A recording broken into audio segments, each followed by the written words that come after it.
Hello everyone, in this video I will show you how to withdraw from Gold Funded Trader.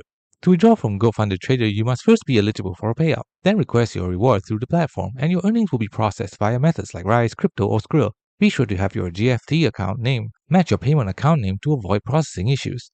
Payout eligibility. Bi-weekly payouts. You can withdraw profits every 14 days after your first trade. Triple payday schedule. For the instant funding standard account, you can request rewards on the 5th, 15th, and 25th of each month. The first payout can be requested after 30 trading days on a funded account, with subsequent payouts every 14 days. Some models have a minimum payout requirement, such as $100 for the standard funded account. For the triple payday schedule, you will need at least 10 active days for the first reward and 7 accumulated trading days for subsequent rewards. Highest profit day. On the Gold $1 model, your highest profit trading day must fall below 15% of your total profits to be eligible for a payout.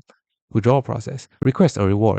Go to the Reward Request section on the platform and initiate the withdrawal. Next, provide details. Enter the necessary information for your chosen payment method. Then, ensure account names match. To prevent any processing issues, the name on your Gold Funded Trader account must be identical to the name on your payment account. And finally, wait for processing. Your earnings will be processed through one of the available methods like Rise, Skrill, or Crypto. Thanks for watching. Don't forget to like and subscribe for more videos.